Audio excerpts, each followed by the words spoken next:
Okay, let's see this question.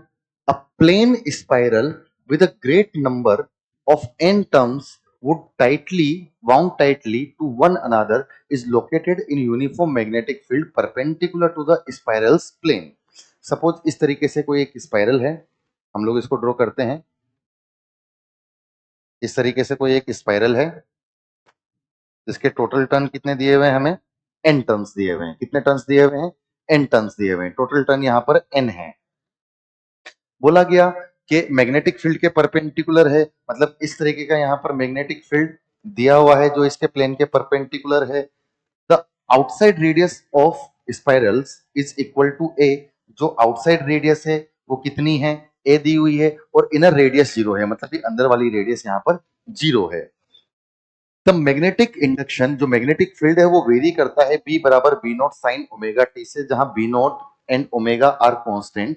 The amplitude of EMF induced in spiral, जो हमें इतना दिया हुआ है, तो हमें फाइंड आउट करना है कि एक्स की वैल्यू क्या होगी। तो कंसेप्ट हम लोग यहां पर यूज करेंगे, that is the concept of induced EMF which is nothing but E बराबर minus D five by D T, minus D five by D T. तो आइए अगर हम लोग यहां पर बातचीत करें तो हम लोग इसके लिए क्या करते हैं, minus D five by d T. अब सोचिए यहां पर हर जगह रेडियस अलग अलग जा रही है, हर एक लूप के लिए रेडियस अलग अलग है। अगर हर एक लूप के लिए रेडियस अलग अलग है तो मैं यहां से जाऊं किसी तो दूरी x पर, और यहां पर से एक छोटा सा लूप काट लूं जिसकी मोटाई मैं मानता हूं कितनी है, dx है। जिसकी मोटाई मानी जाएगी कितनी है भैया, dx मोटाई है। कितनी मोटाई है, dx मोटाई है। अगर dx मोटाई का एक लूप मानूं तो भैया इसके अंदर मैग्नेटिक फील्ड कुछ इस तरीके से होगी, इसके अंदर मैग्नेटिक फील्ड कुछ इस तरीके से होगी।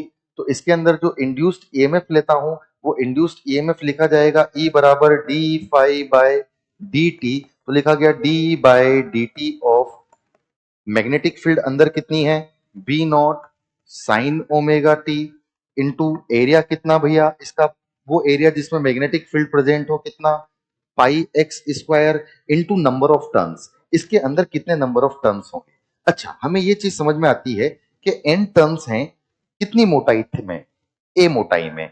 तो ए मोटाई में टर्न्स हैं एन, तो एक मोटाई में टर्न्स हो जाएंगे एन बाई ए। तो डीएक्स मोटाई में टर्न्स हो जाएंगे कितने, N by A into d x. तो यहां पर जो टोटल नंबर ऑफ टर्न्स हो जाएंगे वो हो जाएंगे N by A into d x. तो ये छोटा सा ईएमएफ यहां पर इसके अंदर जनरेट हुआ।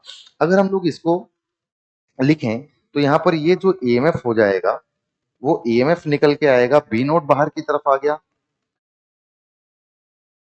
पाई x square N by A into D x.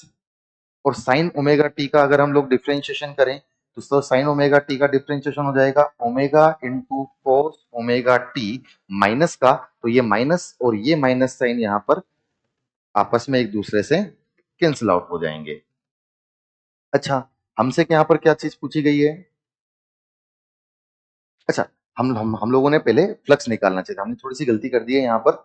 अगर हम लोग यहाँ पर पहले फ्लक्स निकाले, अगर हम जानते हैं कि ईएमएफ कितना है, D five by D T.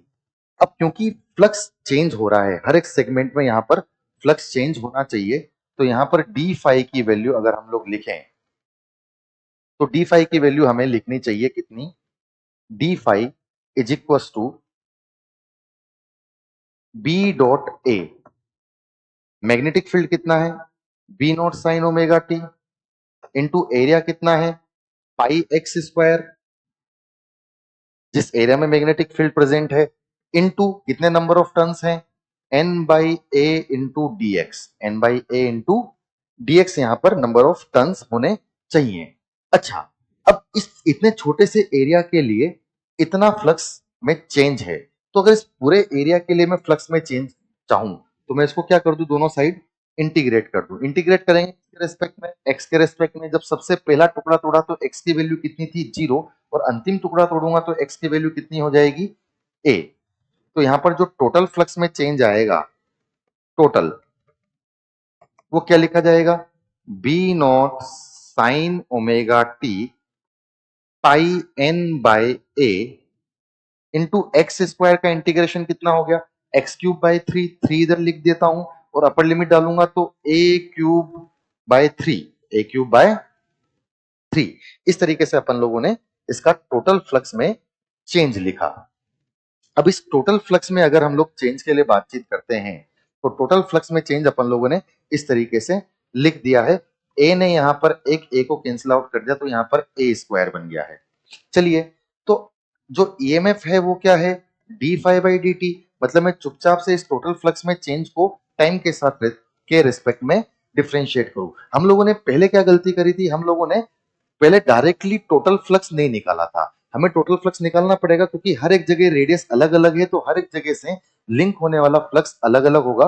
तो हमने इस पूरे पूरे सेगमेंट में से जो ए आउटर रेडियस की जो स्पाइरल है उसमें से कितना टोटल फ्लक्स चेंज हो रहा है वो हम लोगों ने यहाँ पर निकाला। तो अब उस टोटल फ्लक्स को टाइम के रेस्पेक्ट में डिफरेंशिएट करूंगा तो मुझे क्या मिल जाएगा, ईएमएफ। तो मैं लिखूंगा minus of B not pi N by 3 A square d by D t of sine omega t. जब मैं इसको डिफरेंशिएट करूंगा तो मुझे इसकी वैल्यू क्या मिलेगी, साइन ओमेगा टी का differentiation minus cos omega T, minus minus cancel out हो जाएगा तो B not pi N A square into omega cos omega t by 3। Now ये एएमएफ हमें मिला। ये एएमएफ मैक्सिमम कब होगा, जब बेसिकली कोस ओमेगा टी कितना हो जाए, 1 हो जाए। तो जो मैक्सिमम ईएमएफ हमें मिलेगा वो मिलेगा 1/3 B not pi A square N into omega. So अगर हम यहां से कंपेयर करें तो pi A square into N omega into B not upon X की वैल्यू कितनी होगी, यहां पर एक्स की वैल्यू कितनी आ जा रही है, यहां पर एक्स की वैल्यू हो जाएगी 3।